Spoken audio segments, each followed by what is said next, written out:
Hi, and welcome to the 5-Minute Business Boost, where you get to choose your 5-minute investment. I'm your host, Sam Hicks, and I'll be discussing topics under the headings of business development, marketing, photography. So today on this episode, I've got the amazing Tamara Simon, who self-proclaims herself as a speaker, author and coach, but she is much more. Hi, Tamara. How are you? I'm very well, Sam. How are you doing?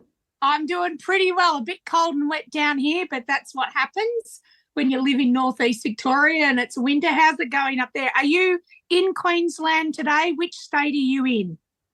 Yes, I'm in Brisbane at home, and the sun finally came out, so it's been a little bit cool. Nothing like what I'm sure Victoria's like, but yes, I'm in the short sleeve a little bit later today because the sun came out. So. Oh my God, send some sun our way. Yeah, okay. Alrighty, so listeners, a little bit about Tamara. Tamara's pretty awesome. She is a small business workshop presenter, keynote speaker, facilitator, coach and author who provides clients and audiences with simple solutions to their problems in her passionate, high energy and fun manner, and a bit of tough love thrown in for good measure. For over 25 years, she's been helping owners repair, renovate and rebuild their often expensive hobbies and dysfunctional workplaces into simple, profitable small businesses they actually love. Affectionately known as Australia's small business answer to Bob the Builder. Can she fix it? Yes, she can.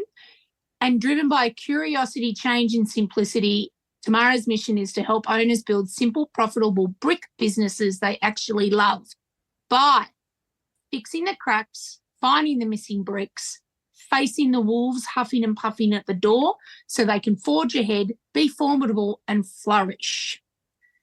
Now, where most people see things as they are, Tamara sees things really differently, folks. She sees them as problems, possibilities and simple systems which reveal how things can and should be.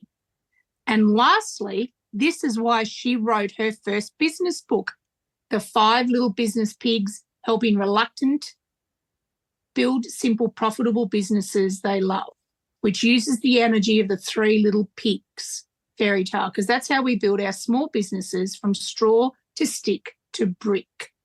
Then there's the other 2 business pigs, and that is the reno and the rundown. So, Tamara, wow, you wrote your first book. How exciting is that? And this is what you base your whole ethos about with your business. So we'll get into that, and feel free to any time to change direction, Tamara, and talk a little bit about your book, because I'd love to hear more about that. But let's get down to your origin story. How did your business journey start? Very unexpectedly. So I was never, I'm absolutely what I call in my book the reluctant small business owner, because it just happened by chance.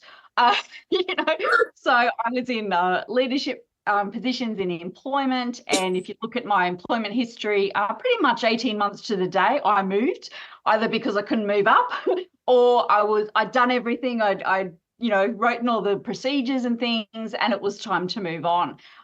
So in about 2002, after I'd been CEO for an organisation for a few years, and I'd been in the training sector. So very much with, policy and a number of initiatives around that. I've been in that sector for a while. One of my colleagues said, oh, would you like to become, a business trainer? I've got this opportunity and I don't really want to do it as much. And I thought, oh, that'd be really great. Help people who are in workplaces get their business training qualification and all that. So, and I was after a change. I'd been around the sector for quite a while. So I think I need to move on. So thought this was a great opportunity. So resigned, and next day there's a business, because you're a consultant and you're a business owner. So sort of that's how it happened. And it didn't turn out to be the opportunity that I was promised, unfortunately. So hence the lessons of, you can do as much due diligence as you want, but sometimes the grass ain't always greener. But I was now a consultant and a business owner, and I've been on that journey for over 20 years since. Wow. What an exciting little journey. And is that part of your why to help people navigate through, I suppose I like to call it the messy middle in businesses, because you sort of get started and then you're sort of trying to find your ground. So Yes. what is your why? Why are you doing this? Why didn't you just go back to what you knew? Why did you step out of your comfort zone? Oh, well, look, I could be silly. I think for most business owners, sometimes we go, well, why the hell are we doing this? A job would be a hell of a lot easier. And I certainly had those thoughts over the 20 years. You know, I describe my business journey as snakes and ladders. Board game, you know, I've had GFC, I've had COVID, you know, I've gone backwards to go forwards and sideways. But look, I'm just driven by service. My parents are very service-oriented people, and so I'm very much about making a difference. And I know most people are, but for me, it's in my DNA. I do not know any other way, whether I'm netball coaching or, you know, helping at church or whatever. I'm just here to help. And certainly from a business point of view, I hate to see small business owners struggling, you know, because they don't have the profitable business they want. They're killing themselves. And, you know, in this age, you know, certainly we're seeing so much more burnout, so much more overwhelm, mental health, everything else. You know, you've got to be brave to make this step to be a business owner, you know, and I congratulate everyone. And for some people, it's a small journey. For some people, it's the rest of their lives. But when you get into it, you go, I'm really good at something, you know, and so that's what I'll be.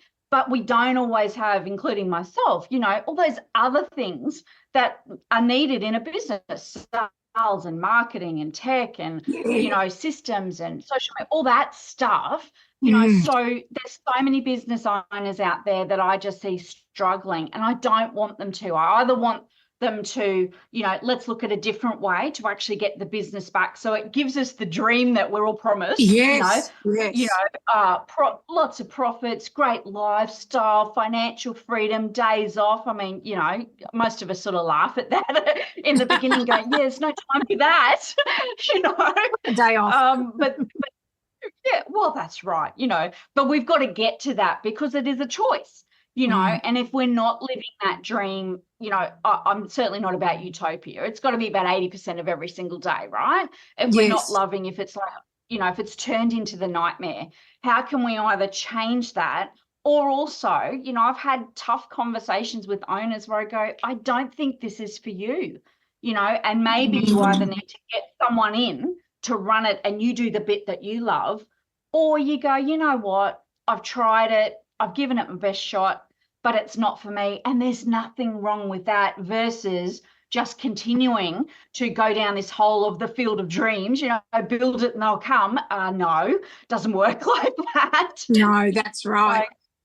That's exactly right. So out of this, I suppose that inspired you to start your own business, or is it something else that inspired you? No, absolutely just an opportunity, you know. So, you know, on my webinars, I ask people, you know, well, who have I got on the line sort of thing? Have I got those people that, you know, always wanted to be an entrepreneur, which is not everyone, but they usually had the businesses as a kid and all that sort of stuff. You know, and you go, well, that's great. But for the rest of us that I call the small business owner as a badge of honor versus an entrepreneur, because I think we've all got to be, we have to have entrepreneurial thinking, but I will still wear my badge as a small business owner, right? Yeah. You know, but you look at the rest of them, how do we get into it? Opportunity, like myself, just decided to, you know, looked at our boss and went, I can do it better than you, you know, and things like that. So it comes out of all this stuff. And, you know, I don't know about you, Sam, but I mean, I was an okay employee because I really, you know, developed the systems and made it better. But, you know, I get bored easily. So, you know, it was sort of like, yeah, well, if there's nothing else, I've done all that. What else have we got? You know, so, you know, your own business allows you that, you know, flexibility and for me, being able to learn about different industries and business, I mean, I love that. You know, it doesn't matter. Give me any industry. Let's have a look. You know, it's great. I think that's part of the most exciting part of being a consultant is dealing with a range of different businesses over different sectors. This week, I worked with a business that I haven't even known about, like as a sector. Yeah. And, I came away quite excited. I'm like, wow, not only did they learn off me, I've learned off them. So, I think you're right. It's about that, different business outlook, different people, different sectors. And if you're willing to ask questions, like how cool is that? I'm willing to go, I don't know, what's that, or how do you do that, or whatever. To me, that's the best thing. And I think you're right. It's that ability to be able to just ask questions and seek out those answers that you're looking for. So over the last 20 years, I'm assuming you've had some key challenges and solutions. And often when I ask business owners that, they cringe because they're like, oh, God, Sam. And look, it's not all plain smooth sailing, is it? So what has been a major challenge that you've encountered along the way, and how did you overcome this challenge? Look, it's definitely not the linear curve that everyone presents you with. And I think even more so now. So, I've gone through GFC. So at that stage, I was in, because this great idea of pick a niche. So I've been burnt twice by that. So there's a bit of cautionary tale around it, right? Yes. So, in the GFC, just before that, I was working with a lot of building designers, which was fantastic, and became that person, and helped a lot of them actually improve their businesses and their systems and all that. But of course, GFC hit, bang. There goes that sector, so you sort of go, okay, now what do I do? But it's that resilience around, well, business is business, so I certainly specialise and have experience in different industry sectors, like I'm sure you probably do as well, Sam. But at the end of the day, business is business. As much as people say, my business is different and my people are different. Yeah, okay, let's have a look. So I think for me that the once you pick yourself up from your ground, and look, COVID, smashed everything. I'm, speaker, small business, and at that stage was doing a lot of work with training organisations. Well, all of those got hit. Thanks very much. But at least virtual and all those type of things. So I think for me, it's about looking at in the beginning, did I put all my eggs in one basket? And I certainly did. So you have to look at depth and breadth in your business. You lose one client, all those type of things. So that was certainly a lesson for me. And it wasn't done intentionally. It's just like, oh, yeah, I actually did that. I think the second is absolutely getting advice and experience from business coaches. So after the GFC, that was when I got my first business coach, and I've had a few because I don't like reinventing the wheel, but you just need someone to talk to who gets it. Yeah, that's right. Somebody who's in your corner.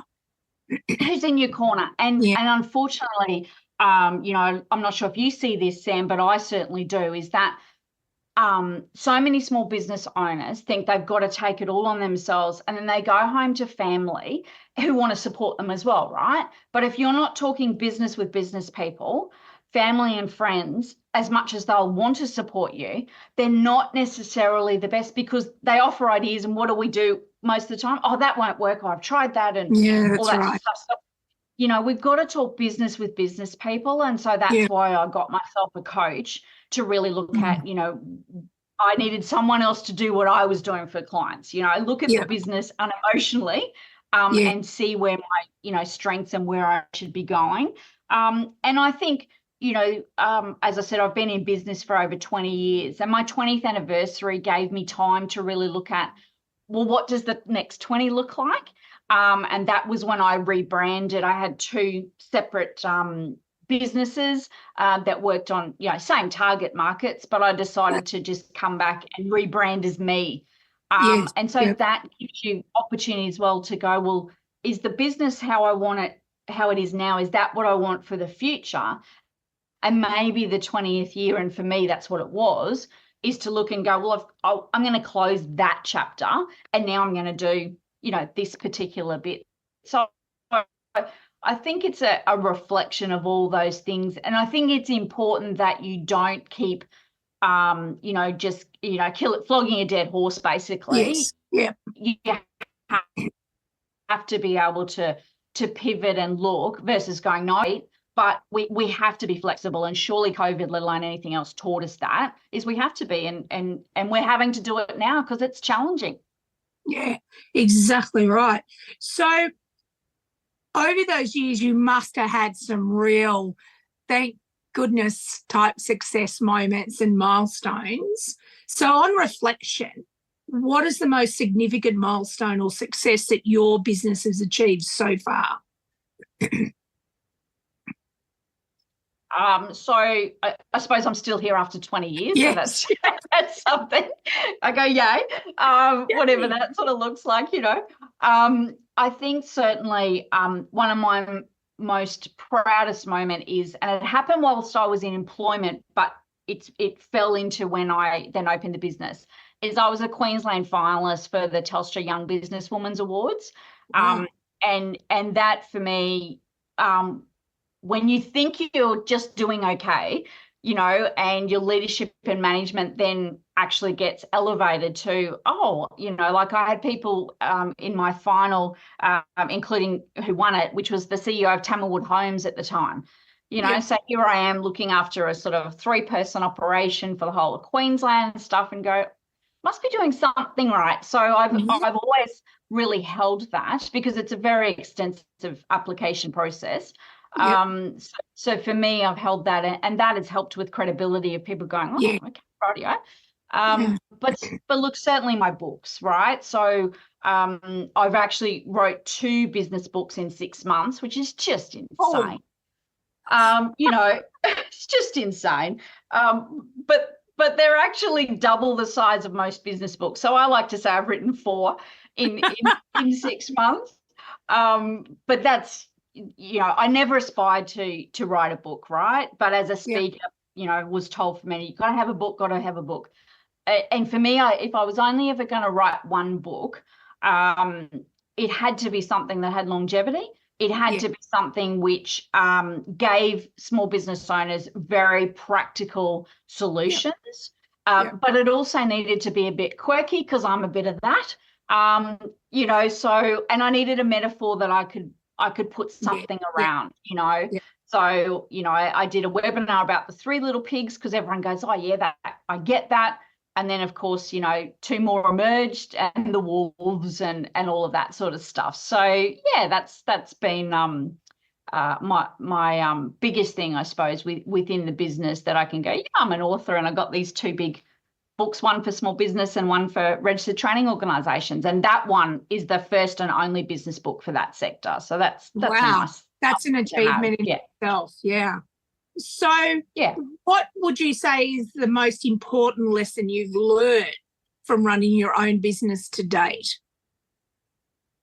You can't know everything, and you can't do everything, and nor should you. Because as business owners, we think we've got to have all the answers, and we've got to be good at everything. And the reality is that's just, that's a myth we've got to absolutely break, So the gift should be that gift to ask for help. Yeah. And that is okay, because you also, it's making sure too that you've actually got this well-rounded team, whether that's yourself and some other people that you outsource. But, I like to talk to owners and their staff and say, I want you working in your sweet spot, the work you are good at and the work that you love, 80% of every single day. So how can we make sure that you don't have square pegs in round holes, right? And how can we look at that? But also too, I don't like wasting time and reinventing the wheel. I would much prefer to learn from someone who's been on the journey before me. Exactly right. And go, how can I just utilize that in my business? So I think that's been my thing, Sam, right from employment, is that I've always asked questions. I'm always happy to say, don't know, but I'll find out. And that should be the gift, and there's nothing wrong with that. I don't view that as failure. I actually view that as that's how it should be. So that's why I'm happy to share in wisdom and read lots of books and do those things. And I think that that's important as a business owner as well. As we get so insular, particularly if you work from home. Yes. So how can you, what books are you reading? What are you learning from others? Because there's going to be people out there who've done it quicker and easier than you. So jump on that bandwagon so that you can get the business that you love and not be chained to it. Yeah, totally agree, because there's so much out there, podcasts, books, networking meetings, webinars, you name it. There's so much out there. And, I'm the same. I always encourage my clients to, get out there. I know it's hard if you're working from home or, you're working in a bricks and mortar and you don't have the chance, but you've got to get out there so that you are learning new things, because sometimes it's just a chance conversation that can turn your business a different direction, or you can get an invaluable networking contact. Makes all the difference. Yep. So absolutely. Now I'm going to start looking for an insight for our listeners. So I'm sort of looking for tips for success. What advice do you have for aspiring entrepreneurs, small business owners? So I'll give you three, because these seem to be the common ones that my clients and my audiences go. Yep. So my first is sorry to disappoint, but it takes more than passion, hard work, and being the chief everything officer to build your dream business. I love it. Right? That's the first one, because it does. Right? Yeah, exactly right. So you can have the best product and passion in the world, but if no one buys it, it ain't that good. So that's the first. The second is that everyone is not your ideal client, no matter how much we all love helping everyone. They're just not. So you've got to work out actually, who's your tribe, who's going to actually buy versus going, oh, that was really helpful, thank you, and that's it. And your third one? And my third one is, whether we like them or not, systems are the foundations for success. They are your building blocks. There's never a good time to start building them. You always be busy, but they are costing you time and money right now by not having them, because you cannot grow or get help if you haven't taken the knowledge out of your head and documented that really easily. So they're not sexy and people know they need them, but that's the leveler. Yeah, well, that's fantastic, because not only did we get one, we got three. And I think, you've nailed each one, Tamara. I really, really agree with all three. So 5 quotes. Now, you've given me 5 quotes that you actually do your best to live by. Out of those 5, is there one that really resonates with you today? Yeah, there is. So there's a quote by Alvin Toffler, which I think is really relevant right now. And so he says that the illiterate of the 21st century will not be those who cannot read or write, but those who cannot learn, unlearn, and relearn. Whoa. Right? Which really just means think about just time management. What used to work for us doesn't work now. No. So we have to be open to go, you know what, my habits that used to work, it's just not. So how can I unlearn that I might have been doing for a year, 2 year, 5 year, whatever it is, and learn something for the world that I'm in now, where there's constant email, constant distractions, all those other things. That to me is the powerful one that we all got to embrace, to go, we've got to unlearn some stuff which is uncomfortable, and then we learn some different things, and that's where I draw on that wisdom from other people to go. We do get into a rut as business owners, don't we? We get into a comfort zone, don't we? Oh, that's how we've always done it. Yeah. Yeah. And I don't think that, there's not bad intentions in that. It just happens, if we get busy or, I think so much going on, it's just like, oh, not something else, So But that one keeps resonating with me. Yeah. Oh, that's a really good insight. Okay, so my burning question now is, why did you write your book, The 5 Little Business Pigs? It's quirky, it's colourful, and you also have to tell us where we can get the book too. But why did you write a book? Well, because I had to have a book, because that's what everyone told me as a speaker. And I think it's just that when I delved more, as I said, I did a webinar of the 3 little pigs and just looked at the stages of business from straw to stick to brick. Yeah. And that resonated well with people. And that really prompted me to go, you know what, I actually think there's something in here. I think that actually is, because when you think of our business journey, you know, we build a little bit, something happens, bang, the wolf, you know, it blows all that down. We go again. So when I started delving into it, you know, it was easy to get to brick. You know, you knew what that business looked like. But okay, so why are so many not at brick? Or if you are, what does the next level of growth look like? So the next level of growth is really, once you are absolutely solid, then it's about renovation, whereas most people are doing that as they go, but you know, without those solid foundations, and wonder why they grow for a bit and then it just drops off because everything's not working. But then I thought, okay, so why aren't people getting to brick at all? You know, why are they maybe not even at straw?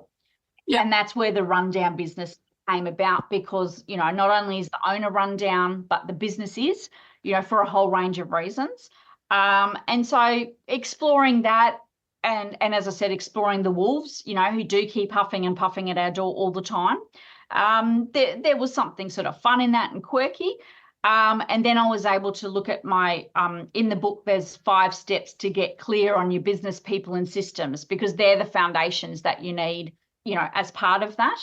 And then I'm able to provide advice at the end of, you know, how, if you're at straw, how do you get to the next one? And if you are run down, you know, that one's probably the hard chapter, because people read the rundown, and I think in the book along the way I've gone, now, are you continuing to read, or have you just gone, yeah, that's a bit too harsh? You know, it's part of that. But it's, you know, it's that reality check that we've all got to have sometimes to go, okay. So, Tamara, that really resonates really well with me. How do people actually get a copy of your book? And I've just jumped on your website, and for listeners out there, you can go to tamarasimon.com.au/book and get the first 3 chapters. But then if people love those chapters and it really resonates with them, how do they get a copy with your book? Yeah, so you can order both. You can order it on the website as well. So you've got options to either order it from myself, and that will be personalised for you, but it's also on you know, Amazon and other areas as well. So head straight to the website. Yeah. All righty. So I really enjoyed catching up with you today. I'm really inspired. I love this levelling up and looking inwards to your business. I love the fact that, you know, you are, you know, probably a Tamara, let's fix it type Bob the Builder person, and I just love that. How do people connect or find you, Tamara, if they've listened to this and thought, oh, I need a serious fixing up by Tamara? How do they find you? So on my website, you can do a 30-minute let's fix it chat. So we can do that. If you connect with me on LinkedIn, and I'm also on Facebook as well, you'll get daily posts. But certainly just reach out. Website's got all those details to connect with me, and I'd love to help people. So that's what I'm all about.